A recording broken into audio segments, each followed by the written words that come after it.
Welcome back to Said with Courage, where we study systems in order to solve really wicked problems. And I say that tongue-in-cheek because we're not actually solving problems, we're shifting system states. But anyway, let's dive into it. So today, this is video number 2, where we are looking at Griffith University's Systems for Centre for Systems Innovation. They've put out a report this year, 1 month ago, where their main goals are to,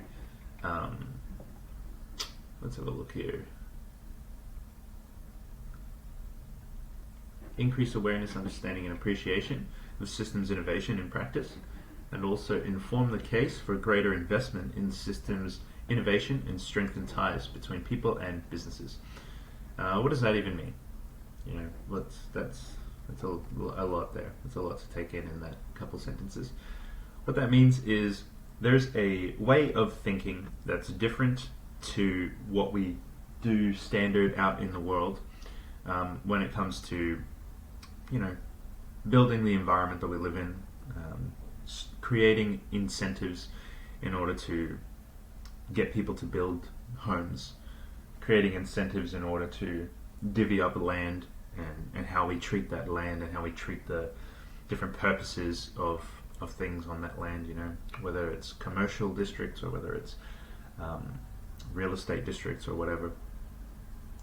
Systems thinking offers us a big picture way of observing the entire, the whole thing, right? And we can model the whole thing in a different way so that instead of feeling like a whole bunch of separate, isolated parts, decisions can actually be made in a way where if I'm going to put a road through here, I do want to know how it's going to affect the rain.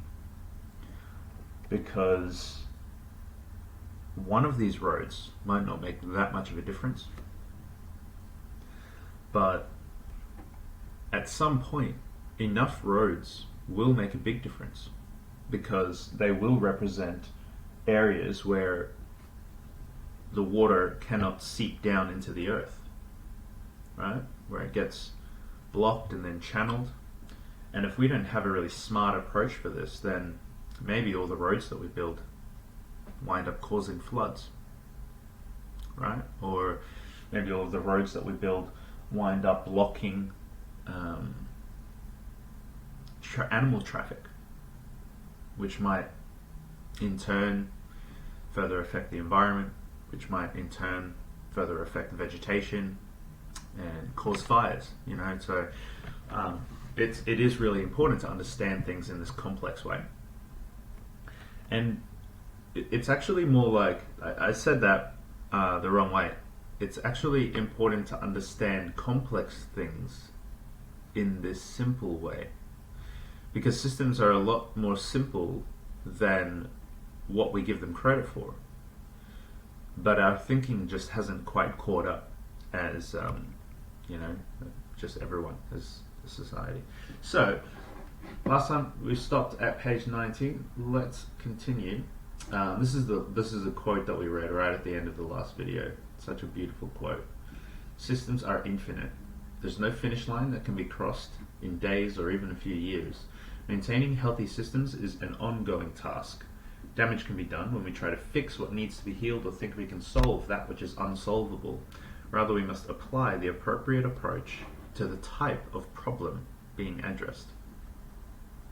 So I'm reading the report not necessarily with much of a specific outcome that I'm looking for from reading this. I mostly am curious. I would like to meet the people. The people who put this report out actually happen to live in Brisbane, so I'd love to meet these people and see how what they've studied can be applied in my workplace, right? Because I work in suicide prevention. So, yeah. So let's continue.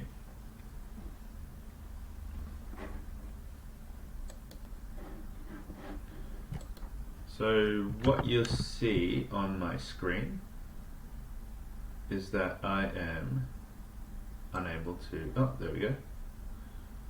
I am using something called Notion to take notes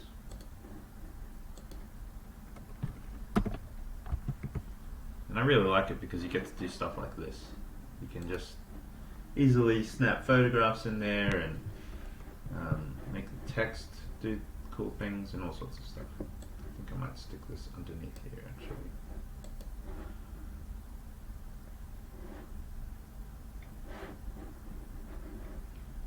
Let's pause it. Is Alt Shift P. Alt Shift P. This is a really interesting point here. So where does the system start and stop? We have to draw boundaries around the size of the system that we're trying to model and understand.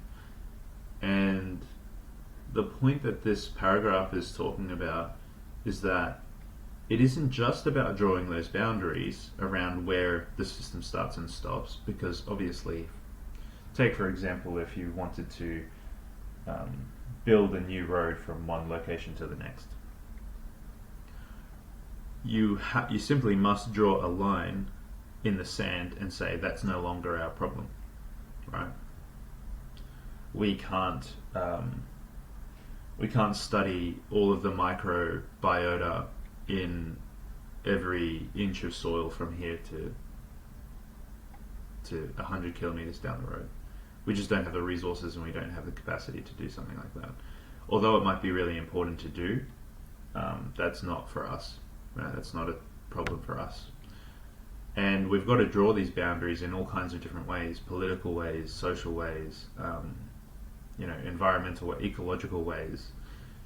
Anytime we're operating in any system, we have to draw the boundaries around that.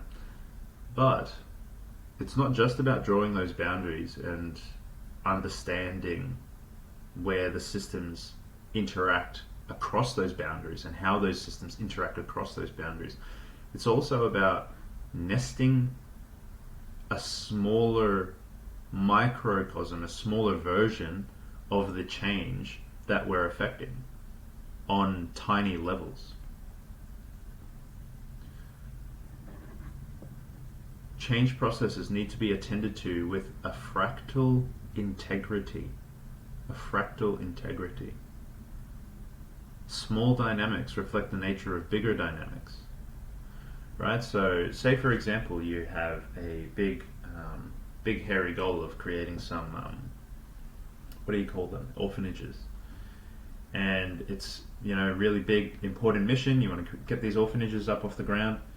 The way that the builders treat one another at these orphanage sites, and the way that those builders interact with the policymakers, and the way that those policymakers interact with the other stakeholders, the people who are paying, all of these relationships have a role to play in the greater picture. And understanding that the very smallest ways that the bean counter on the site is using a process in order to count the bricks that have been laid, that way of thinking and that way of operating does have an effect on the orphans who are going to live there.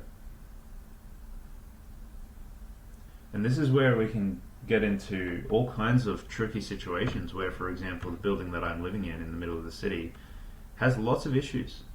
It has lots of issues because this fractal integrity wasn't considered. Shortcuts were made, the wrong pipes were laid over 10 years ago when this building was built. And it's a high-rise. It's a nice place. But they have this massive problem where they get a leak every few months. A serious leak, like a flood, basically, in a high-rise. Because the types of pipes that were laid used the wrong types of glue. Right? They took shortcuts. And as a result, there is a massive problem and a massive cost attached that someone is going to have to pay. At the moment, it's the residents. So, fractal integrity, it's basically a way of saying the way you do anything is the way you do everything, pretty much. So a really key question here it's not so much the size of the system that's important, the size of the boundaries at which you draw the line. It's more so the relationships with those boundaries and the people on the other side, or the actors on the other side, the stakeholders on the other side.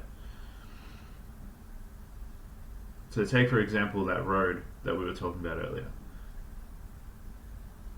If you're making this big road that's going to carve through this piece of land, and there is a huge amount of work that goes into something like that, the surveying and all kinds of stuff beforehand. If you're going to make a road that cuts through a piece of land, then there are all different kinds of stakeholders who have a relationship to that land. And systems work asks us to have a sense of responsibility in how those stakeholders relate to the new changes in this new system that we're building, that we're putting into place. So we're going to want to find out who are the nature lovers that find this block of earth really important. Who are the indigenous people that find this block of earth really important? Who are the other creatures that find this block of earth really important? And why? What does it mean to all of these different people? Because even if we still go ahead and do put this road in, we want to understand that their perspective counts.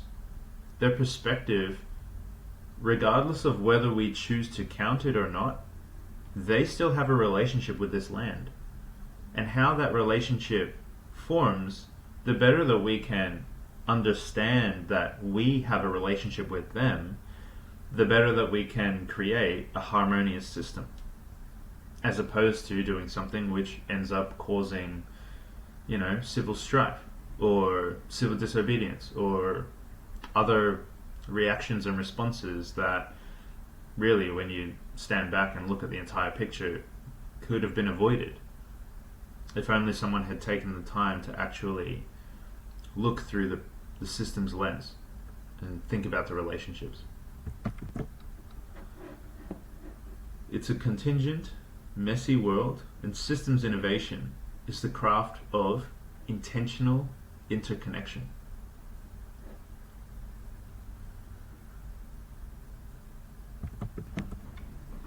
Alrighty, so discovery phase, or rather discovery section of this report. They got together a group of system innovation workers. It looks like 22 different people who are all involved in system innovation work around the globe, mostly focused in Australasia, but some others as well. And that discovery broke down into 3 sections. There was the onboarding, and then the exploration, and then the synthesis. Right? So because all of these people had different roles and experience and came from different systems building initiatives, then the beginning was orienting everybody to the purpose of the investigation together, and also to one another, as well as to the process that they were taking for the whole report. So then in the exploration, everybody engaged with one another, had reflective sessions, and learned from each other's work. And then finally in synthesis, the cohort put all of their learnings together. And that's what this report is, right? It's summarizing those learnings. So before this has all been context around systems, and now we're going to dive in deeper to the actual systems themselves, the exact systems that they were working in, and what lessons they came up with. So you can see there's one that's purpose is to basically increase the health of fishing cultures, pretty much. Fishing coastal organizations, coastal towns, people, and they had lots of different ways to do this. It looks like I haven't looked into the initiatives themselves. I'm only just reading from here. Moving Feast. So these people, social enterprise building fair and regenerative food system in Victoria. So we've obviously got a lot of problems with the supply chain, like internationally. Maybe you're watching this in the future, but over the past few years we've had a ton of problems.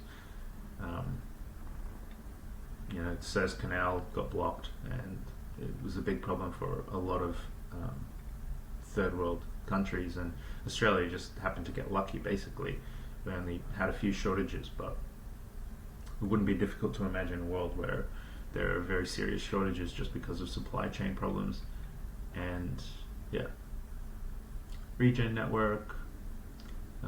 This one looks kind of interesting. It's like a blockchain way of creating an economic driver for different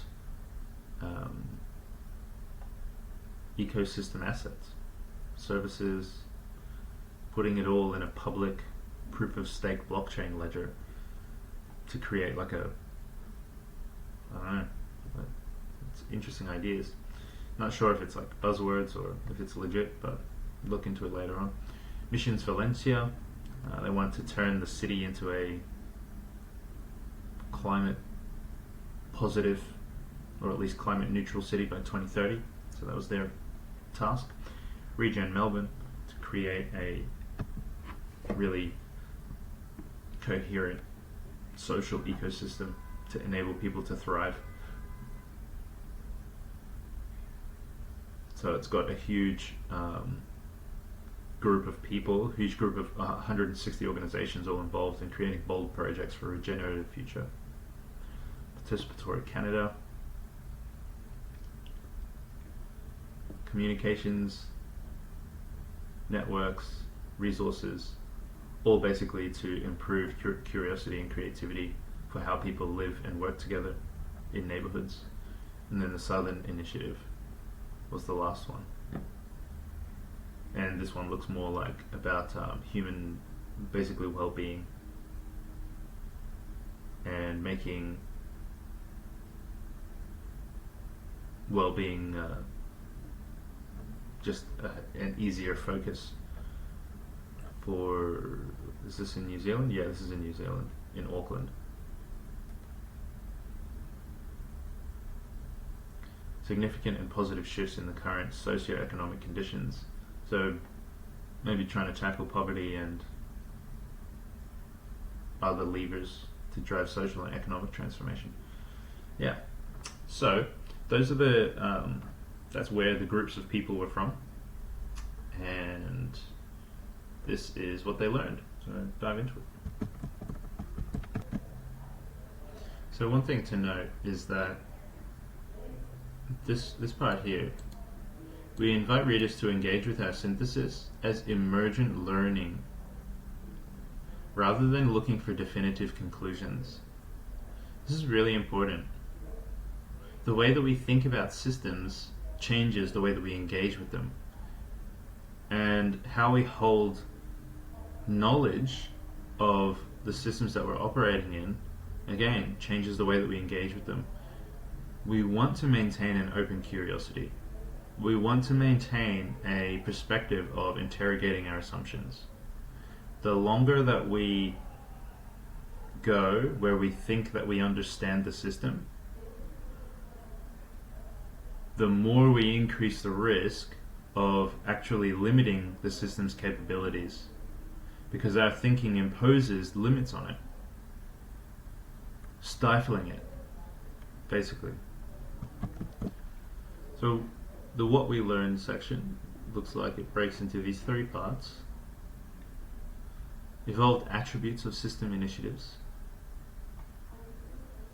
practices, processes, and inputs that enable system initiatives to take shape, and then directions to grow systems innovation in and for Australasia. So now, maybe 2 or 3 hours into this experiment of studying this online, I'm starting to form my own intention for studying this, right? I'm starting to recognize what's the value that I can grab from this, distill, and bring to the crisis supporters and the other people that I am serving in my job. Understanding the attributes of system initiatives, the practices and the processes and inputs that enable system initiatives to take shape. So the what and the how are both going to be critical. So let's dive into it and see how I might be able to apply some of this stuff. Especially process, purpose and process is one thing that I'll just take note of. Already in the onboarding of the discovery process, so when they got these different members together, oriented to the purpose of the investigation and the process as well as each other. Really easy way of distilling how meetings ought to begin. Orient to the purpose of why we're here. What's the purpose of today's meeting? The process of how are we going to conduct today, and each other. Who are the people here to one another? Who are they to you? Really simple and obvious, but just clicked as a super easy, simple way that I'm going to carry that forward in meetings. So yeah. Alrighty, well, it looks like just as I'm getting to the good bit, I have to go. Run out of time. So, this is where we're going to pick up next time. Evolved attributes of systems initiatives. And reflecting on the attributes we started with, right? So these are the ones that they started with. And then additional attributes observed with some cautions and caveats. This is the juice right here. Bold goals, all levers, rethinking, organizing infrastructures, coherence. I really like that, organizing infrastructures, because we can make infrastructure for things like creativity. We can make infrastructure for things like innovation, right? Not just water or food. We can make cultural infrastructures as well. It's pretty exciting. Long-term perspectives while holding multiple time horizons. So that's really interesting. Long-term perspective and multiple time horizons. Embracing messiness and adapting to emergence. This is all quite counter to your standard organizational paradigm. Fostering change through multiple dimensions. Transformation processes are nested and embodied. I'll end on this quote before I go. Transformation is not a series of clever maneuvers and tactics, but a process that can and must transform us. Beautiful. So, thanks. Thanks for watching the part 2 video. I'll be back with part 3 sometime in the next fortnight. And in the meantime, I write one email every day for distilling the best lessons that I have been able to find in crisis support and suicide prevention, and giving them to you in really easy to read stories and anecdotes and lessons, and so that you can connect to your clients, colleagues, friends, family, loved ones, and so that you can hold space for people. It is super, super rewarding. Sign up with the link down below if you would like to receive some of those emails, and I'll see you soon.